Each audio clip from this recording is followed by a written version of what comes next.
Hello friends and aspirants, कैसे हैं आप लोग। Welcome back to my channel.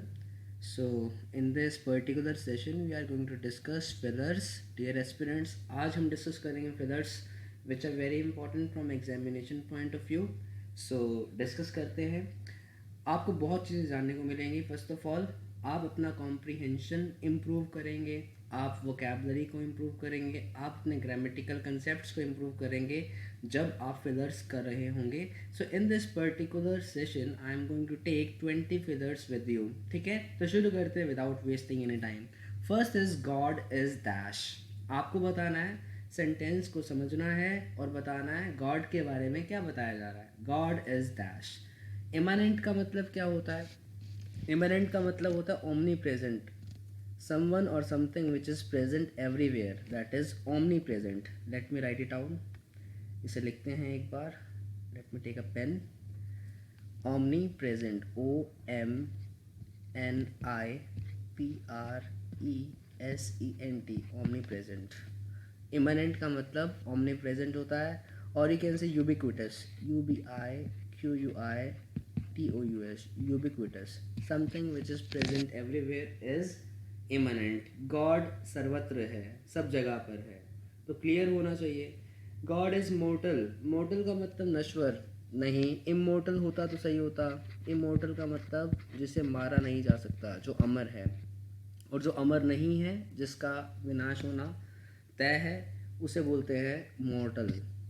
Imminent is approaching, कोई ऐसी चीज़ जो बिल्कुल होने वाली है, which is approaching, that is imminent, which is just about to happen, जो होने वाली है उसे बोलते हैं imminent। imminent और imminent सेम साउंड करते हैं पर मीनिंग बिल्कुल डिफरेंट है। एक वर्ड है डेफरेंस। डेफरेंस का मतलब वेनरेशन है। The meaning of word veneration is respect, आदर, सम्मान, ऑनर। It is deference. तो बताइए गॉड क्या है? तो सबसे अच्छा आंसर है God is immanent. God is present everywhere. God is ubiquitous. God हर जगह पर है। क्लियर हो जाना चाहिए। बढ़ते सेकंड क्वेश्चन की तरफ, which says his father dash him up in a construction business. उसके फादर ने उसको क्या किया कंस्ट्रक्शन बिजनेस में। कंस्ट्रक्शन बिजनेस का मतलब कोई बिजनेस खोल के दिया उसके फादर ने कंस्ट्रक्शन का, जिसके अंदर वो बिल्डिंग्स बनाएगा। तो his father build him up, his father hold him up, his father keep him up, या his father set him up. आपको बताना चाहूँगा, सेट अप एक फ्रेजल वर्ब होती है। इसका मतलब एक तो होता है किसी को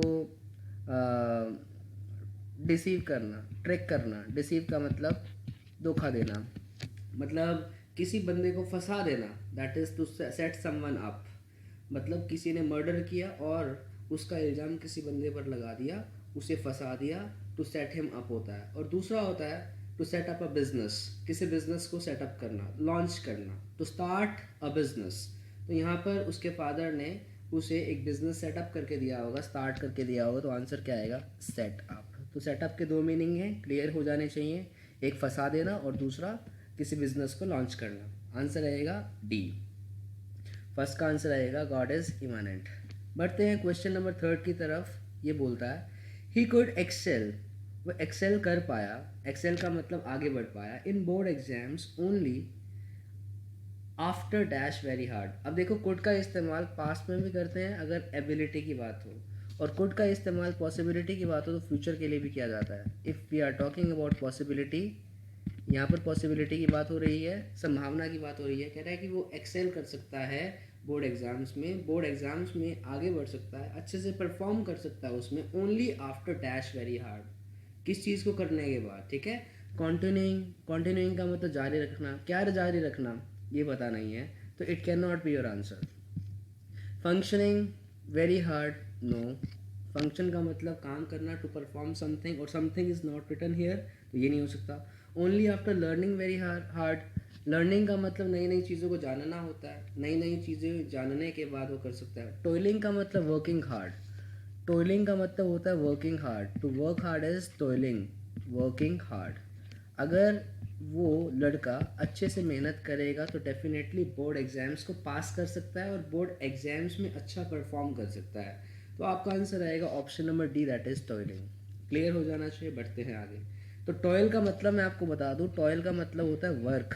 टॉयल का मतलब होता है जी वर्क, और टॉयलर होगा worker. Question number 4 says the beams are turned to avoid dash burning. कह रहा है बीम्स को, बीम्स का मतलब क्या होता है आपको पता होना चाहिए। हमारे घरों में बीम्स होती हैं स्ट्रक्चर्स को सपोर्ट करने के लिए, और बीम्स को कॉन्स्टेंटली टर्न किया जाता है, ठीक है। बांस को कॉन्स्टेंटली टर्न किया जाता है so as to avoid burning. तो यहाँ पर आपको बताना है इस फिल इन द ब्लैंक में कौन सा वर्ड आना चाहिए। टर्न्ड एक एडजेक्टिव है, और एडजेक्टिव को क्वालिफाई कौन करता है, एक वर्ब करता है। तो ये पास्ट पार्टिसिपल है टर्न्ड, तो इसको क्वालिफाई एक एडवर्ब करेगा। तो आपको बताना है एडवर्ब क्या है। कांस्टेंट बिल्कुल भी नहीं, कांस्टेंट एक एडजेक्टिव है, कांस्टेंट्स कोई वर्ड नहीं है, कॉन्स्टेंटली एक एडवर्ब है, और कॉन्स्टेंटली कोई वर्ड होता ही नहीं है। तो आपका आंसर आएगा कॉन्स्टेंटली। तो बीम्स को कॉन्स्टेंटली टर्न किया जाता है, ठीक है। देखिए एक चीज़ ऐसी हो स्ट्रेट तो इसमें फायर जल्दी से फैलेगी, अगर इस चीज़ को ऐसे आप बनाएंगे तो फायर रुक जाएगी, मतलब जल्दी से नहीं लगेगी या रुक जाएगी। इसका मतलब हुआ कॉन्स्टेंटली टर्न्ड। तो फिजिबल मीनिंग आपको क्लियर हो जाना चाहिए, अच्छे से समझ में आ जाना चाहिए। अगर आप किसी भी सेंटेंस को कॉम्प्रीहेंड कर पाए दोस्तों, तो ही आप सही आंसर मार्क कर पाओगे, नहीं तो नहीं। तो हर वर्ड का मतलब क्लियर होना चाहिए, हर सेंटेंस का अर्थ क्लियर होना चाहिए। बढ़ते हैं आगे क्वेश्चन नंबर 5 की तरफ। It says both taciturn and dash डेनी।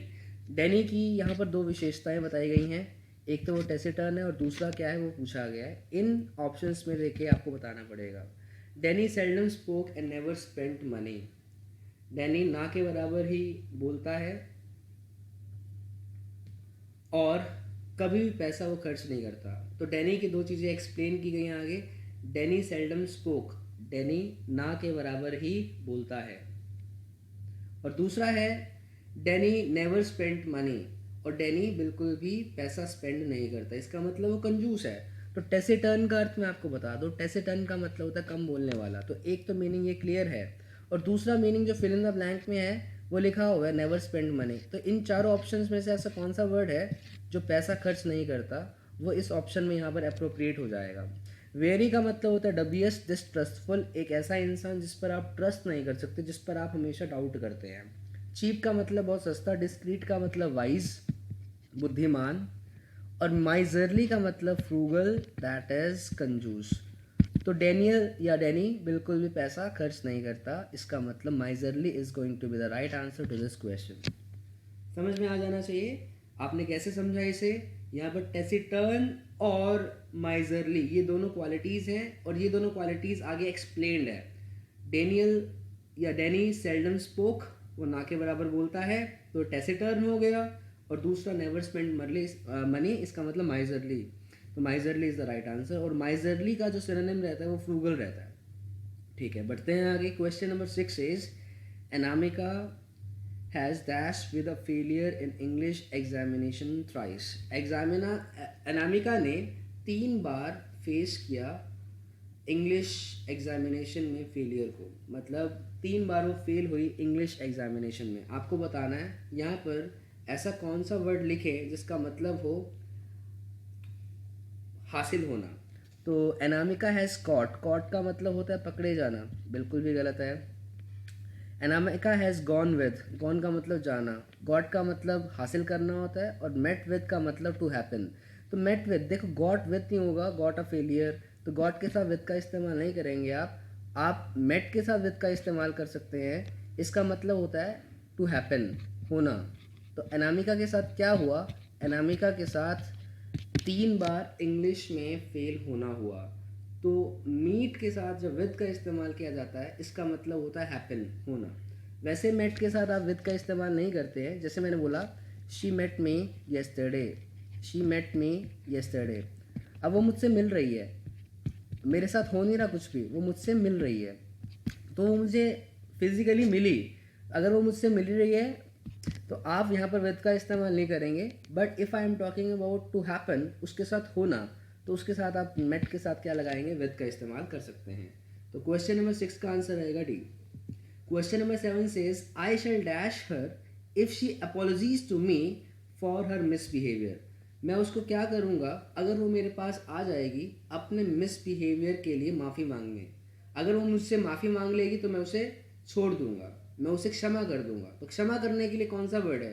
देखो, रेप्रीमेंड का मतलब होता है स्कोल्ड, स्कोल्ड का मतलब डांटना, तो मैं डांट तो लगाऊंगा नहीं, पनिश तो करूंगा नहीं। अगर माफ़ी मांग लेगी तो पनिश भी आपका आंसर नहीं हो सकता। पार्डन का मतलब होता है मर्सी दिखाना, लीनियंट हो जाना, छोड़ देना, ठीक है। तो पार्डन के साथ में डी लगाया हुआ है, इसका मतलब it can be second form of the verb और it can be third form of the verb. तो शेल के साथ आप लगाते हैं वर्ब की first form, so it can not be your answer. तो आपका आंसर आएगा फॉरगिव, फॉरगिव, फॉरगिव, फॉरगिवन। इसका मतलब होता है बख्श देना, छोड़ देना, ठीक है, क्षमा कर देना, यानी कि first form will be forgive. तो option number B is the right answer. Question number 8 says, Mrs. Gupta in her modest way dashed a little and slipped her chain inside her dress. यहाँ पर आपको पता लग रहा है modest way। देखो, Mrs Gupta इन हर modest वे, अपनी मॉडेस्ट वे में, मॉडेस्ट वे का मतलब होता है दिखावा ना करना, नॉट टू बी प्रिटेंशियस, दिखावा ना करना, शो ऑफ ना करना। अगर कोई इंसान अपनी किसी चीज़ का शो ऑफ नहीं करता, दिखावा नहीं करता, तो वो पर्सन मॉडेस्ट माना जाता है। तो मिसेस गुप्ता अपनी मॉडेस्ट वे के अंदर डैश अ लिटल, क्या हुई एकदम से, एंड स्लिप्ड हर चेन, उन्होंने अपनी चेन को अपनी ड्रेस के अंदर डाल लिया। मतलब उनकी चेन पहले बाहर दिख रही थी, तो उन्हें एकदम से दिखा कि उनकी चेन दिख रही है, तो उन्होंने एकदम से अपनी चेन को अपनी ड्रेस के अंदर डाल लिया, दिखावा ना करते हुए। तो फ्लश्ड अ लिटल, फ्लश्ड का मतलब होता है एकदम से एम्बेरस्ड हो जाना, एकदम से पानी पानी हो जाना, एकदम से शर्मा जाना, ठीक है। तो flushed a little is the right answer. Broken a little बिल्कुल सही नहीं है, पुश्ड अ लिटल बिल्कुल सही नहीं है, प्रेस्ड अ लिटल कोई भी सेंस नहीं दे रहा है सिवाय फ्लश्ड के।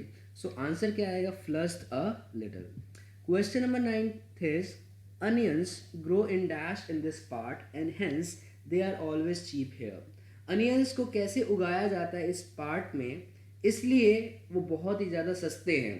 देखिए, यहाँ पर आपको पता लग रहा है कि अनियंस बहुत सस्ते हैं, तो इसका मतलब क्या वो प्रेजेंट होंगे भारी मात्रा में, तो ये क्या वो प्रेजेंट होंगे कम मात्रा में। अगर कोई चीज़ कम मात्रा में होती है तो उसकी प्राइसिंग जो होती है वो हाई होती है, और कोई चीज़ अगर ज़्यादा मात्रा में होती है तो उसकी कॉस्ट जो होती है वो कम होती है। तो इसका मतलब अनियंस को ज़्यादा उगाया जाता होगा, तभी वो यहाँ पर क्या है, बहुत सस्ते हैं।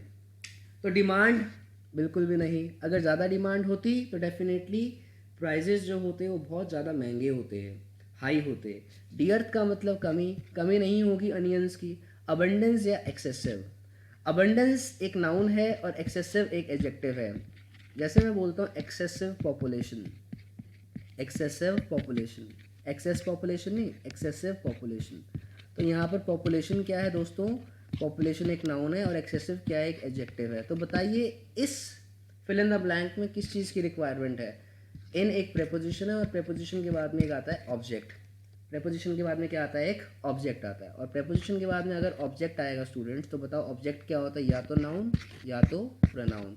तो आपको ये पता लग जाना चाहिए कि यहाँ पर एक नाउन की रिक्वायरमेंट है, और एक्सेसिव और अबंडेंस में से अबंडेंस जो है वो एक नाउन है। तो आंसर क्या आएगा? B. Onions grow in abundance in this part and hence they are always cheap here.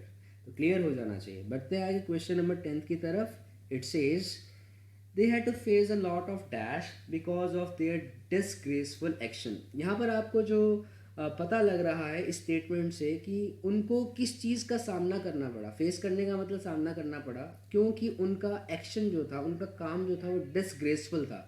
Disgraceful का मतलब होता है मैनरलेस, जिसके अंदर मैनर्स ना हो, मैनरलेस। आप करप्ट बोल सकते हैं, रेप्रोबेट बोल सकते हैं, जो सोसाइटी के काम के विरुद्ध हो, रेप्रोबेट, मैनरलेस, करप्ट, ठीक है। डिसग्रेसफुल, उनके डिसग्रेसफुल एक्शन के कारण उन्हें बहुत ही ज़्यादा एम्बेरसमेंट का सामना करना पड़ा। एम्बेरसमेंट का मतलब शर्मिंदगी। तो जो कॉन्सिक्वेंसेस होंगी वो नेगेटिव होंगी, और नेगेटिव कॉन्सिक्वेंसेस में से आपको देखना पड़ेगा क्या आंसर रहेगा। सिंपैथी, कोई आपको सिंपैथी नहीं दिखाएगा अगर आपके एक्शंस डिसग्रेसफुल होंगे। सिंपैथी का मतलब कंपैशन होता है, सहानुभूति देना। कोई आपको सहानुभूति नहीं देगा, compassion. It can not be the right answer. Compliments का मतलब होता है प्रेज करना, प्रशंसा करना। कोई आपकी प्रशंसा नहीं करेगा अगर आपके एक्शंस डिसग्रेसफुल होंगे। कोई आप देखो, कोई आपको you have to face a lot of outcomes. Outcomes का मतलब परिणाम। कैसे परिणाम? परिणामों की बात तो हो रही है, पर कैसे परिणाम? नेगेटिव परिणाम। तो आउटकम्स का मतलब होता है कॉन्सिक्वेंसेज या result. Result, it can not be the right answer, क्योंकि आउटकम्स एक न्यूट्रल वर्ड है, ना ही पॉजिटिव है ना ही नेगेटिव वर्ड है। और ह्यूमिलिएशन क्या है? ह्यूमिलिएशन का मतलब शर्मिंदगी का सामना करना, दैट इज एम्बेरसमेंट। तो आपका आंसर रहेगा ऑप्शन नंबर बी। बढ़ते हैं आगे। Question number 11 says owing to security reasons. Security reasons के कारण। ओइंग टू एक प्रेपोजिशन है और इसका मतलब आप रीज़न देने के लिए करते हैं। इसका यूज़ आप रीज़न देने के लिए करते हैं। ओइंग टू किसी चीज़ का अगर आपको रीज़न देना है तो आप ओइंग टू का इस्तेमाल करते हैं। देखो, ओइंग टू सिक्योरिटी रीजंस, ज़्यादा सिक्योरिटी रीजंस के कारण we were dash from entering the into the cockpit of the plane. हमें रोका गया कॉकपिट में एंटर करने से। We were dash from entering into the, देखो एंटरिंग के साथ ना इनटू का यूज़ नहीं करना है आपको। एंटरिंग के साथ कभी इनटू का यूज़ नहीं किया जाता अगर आप फिजिकल मोशन की बात करते हैं। तो यहाँ पर फिजिकल मोशन की बात हो रही है, we can not use into with entering because this is an intransitive verb, और ट्रांजिटिव वर्ब, सॉरी, ये अपने आप में एक ट्रांजिटिव वर्ब है एंटरिंग। तो आपको बताना है यहाँ पर क्या आंसर आना चाहिए। वी वर डैश फ्रॉम, हमें क्या किया गया। डिनाइड का मतलब होता है मुकर जाना। जैसे मैंने बोला ही डिनाइड हेल्पिंग मी, ही डिनाइड हेल्पिंग मी, इसका मतलब है वो मेरी मदद करता था, इस बात से वो मुकर गया। वो मेरी मदद करता था, वो इस बात से मुकर गया। ही डिनाइड हेल्पिंग मी, पहले मेरी मदद करता था, इस बात से वो मुकर गया। और he refuse to help me, इसका मतलब होता है उसने मना कर दिया फ्यूचर में मदद करने से। He refuse to help me and he denied helping me. एक होता है मना कर देना, दैट इज रिफ्यूज। एक होता है डिनाई, यानी कि मुकर जाना, किसी बात से, किसी इल्ज़ाम से मुकर जाना, दैट इज डिनाइड। तो यहाँ पर इल्ज़ाम की बात नहीं हो रही है, तो आपका आंसर डिनाइड नहीं हो सकता। रिजेक्टेड का मतलब होता है किसी प्रपोजल को रिजेक्ट कर देना। एक होता है सिलेक्शन, एक होता है रिजेक्शन। सिलेक्शन का मतलब आप किसी पर्सन का सिलेक्शन हो जाना, और रिजेक्शन का मतलब किसी पर्सन को रिजेक्ट कर देना, इसका अपोजिट है। तो यहाँ पर रिजेक्ट करने की बात नहीं कर रहे हैं कि किसी को सेलेक्ट किया, किसी को रिजेक्ट किया, नहीं। We were stop from, yes, हमें रोका गया। And we were warned for, हमें चेतावनी दी गई, नहीं, हमें रोका गया एंटर करने से। तो आंसर रहेगा ऑप्शन नंबर सी। वॉर्न का मतलब चेतावनी देना होता है, थ्रेट देना, that is warn. Question number 12 is despite. Despite भी एक प्रेपोजिशन है, इसका मतलब होता है इसके बावजूद। डिस्पाइट रिपीटेड डैश, इसके बावजूद कि उसने उसे बहुत बार क्या किया, ही did not give up his efforts. इसके बावजूद कि उसे बहुत बार क्या मिला, पर फिर भी उसने एफर्ट्स को करना नहीं त्यागा। He did not give up. Give up का मतलब होता है त्याग देना, हिज एफर्ट्स, अपने एफर्ट्स को लगाना नहीं त्यागा। इसके बावजूद कि उसे बहुत बार सक्सेस मिली होगी, सक्सेस की स्पेलिंग डबल सी है, नहीं, अगर सक्सेस मिली होगी उसके बाद उसने एफर्ट्स लगाना छोड़ दिया, ये बिल्कुल गलत है। इसके बावजूद कि उसने बहुत बार अटेम्प्ट किया, फिर भी उसने अपने एफर्ट्स को लगाना छोड़ दिया, गलत। इसके बावजूद कि उसने बहुत बार एनकरेजमेंट्स को हासिल किया, नो। इसके बावजूद कि उसे बहुत बार फेलियर मिला, बहुत बार उसे असफलताएं मिली, फिर भी उसने अपने एफर्ट्स को लगाना नहीं छोड़ा। तो सेंटेंस का सेंस ये बनता है फेलियर्स का। तो option number A is the right answer. Question number 13 is the police are dash with enforcement of law and order. Police को सौंपा गया, एनफोर्समेंट का मतलब लागू करना है, law and order. Law and order, कानून की जो रस्सी थी, एनफोर्समेंट था, वो सौंपा गया किसको, पुलिस को। तो police are responsible with, responsible के साथ फोर का इस्तेमाल किया जाता है। एंट्रस्टेड का मतलब सौंपना होता है। अकाउंटेबल के साथ फोर का इस्तेमाल करते हैं या टू का इस्तेमाल करते हैं। और एंश्योर का मतलब होता है टू मेक श्योर, और यू कैन से सुनिश्चित कर लेना। एंश्योर का मतलब सुनिश्चित कर लेना। तो पुलिस को सुनिश्चित किया गया किसी चीज़ के साथ या सौंपा गया किसी चीज़ के साथ, डेफिनेटली आंसर वुड बी सौंपा गया। तो आंसर रहेगा option number B, that is entrusted. I have dash respect for his achievement, मतलब मैं बहुत रिस्पेक्ट करता हूँ, मेरे अंदर बहुत डीप रिस्पेक्ट है, गहरी रिस्पेक्ट है उसकी अचीवमेंट के प्रति। अबंडेंट का मतलब होता है हद से ज़्यादा, एक्सेस, ज़रूरत से ज़्यादा is excess that is abundant. तो ज़रूरत से ज़्यादा रिस्पेक्ट है, मैं ऐसा कभी नहीं बोलूँगा। स्ट्रॉन्ग रिस्पेक्ट, स्ट्रॉन्ग का मतलब मजबूत रिस्पेक्ट है। रिस्पेक्ट को स्ट्रॉन्ग के साथ आप नहीं बोल सकते। यूनिक रिस्पेक्ट, ऐसे रिस्पेक्ट जो किसी के पास नहीं है, बिल्कुल भी नहीं। और प्रोफाउंड का मतलब होता है डीप, गहरी। मेरे पास गहरी रिस्पेक्ट है उसकी इस अचीवमेंट के लिए, उसकी इस उपलब्धि के लिए। Yes, it is going to be the right answer, that is profound. Profound का यूज़ आप करते हैं डीप, गहराई को बताने के लिए। Question number 15 is it took several men to dash the fallen tree out of your yard. देखिए ऑप्शंस हैं, कह रहा है कि बहुत सारे लोगों की ज़रूरत पड़ी एक गिरे हुए वृक्ष को बाहर निकालने के लिए, यार्ड से बाहर निकालने के लिए, किसी भी मैदान से या किसी भी गार्डन से बाहर निकालने के लिए बहुत सारे मेन की आवश्यकता पड़ी। अब देखिए यहाँ पर फॉलन ट्री है, तो फॉलन ट्री का मतलब गिरा हुआ वृक्ष, उसे बाहर निकाला जाएगा, आउट का इस्तेमाल किया गया, तो इरेक्ट वर्ड नहीं हो सकता। आप यहाँ पर फॉलन ट्री को खड़ा नहीं करेंगे, ठीक है। गिरा हुआ ट्री है, उसे बाहर, वो यूजलेस हो गया है, उसे आप बाहर लेके जाएंगे। इस्टेब्लिश का मतलब होता है लॉन्च करना, सेटअप करना। We can not use this as well. Rivet का मतलब होता है ज्वाइन करना। दो चीज़ें हैं, अगर आप उसे, दो शीट्स हैं सपोज कर लीजिए, उसे आप जोड़ रहे हैं एक नेल से, उसे आप बोलते हैं रिवेट। रिवेट का मतलब फास्टन करना होता है, FASTEN, जोड़ना, ठीक है जी। तो rivet can not be the answer. Hall का मतलब होता है ड्रैग करना। अब गिरा हुआ वृक्ष है, गिरा हुआ पेड़ है, उसको ड्रैग किया जाएगा, उसको लिफ्ट नहीं कर सकते हैं, तो ड्रैग मतलब घसीटना, तो हॉल का मतलब होता है घसीटना। तो घसीटने की आपको यहाँ पर ज़रूरत पड़ेगी, तो answer would be haul, to haul. बढ़ते हैं आगे। Pollution has an dash effect on health. Pollution का कैसा इफेक्ट होता है हेल्थ पर, ये बताना है आपको। पॉजिटिव या नेगेटिव? Definitely negative. इंट्रिंसिक का मतलब होता है हिडन, जो पहले से आपके अंदर है, छिपा हुआ, that is intrinsic, hidden. Adverse का मतलब नेगेटिव होता है, पॉल्यूशन का नेगेटिव इफेक्ट होता है, यस नेगेटिव सही रहेगा। इनएविटेबल का मतलब that can not be avoided, ऐसा छोड़ नहीं सकते हैं आप, ऐसा होगा ही होगा, अवॉइड नहीं किया जा सकता। Unavoidable, unavoidable is inevitable.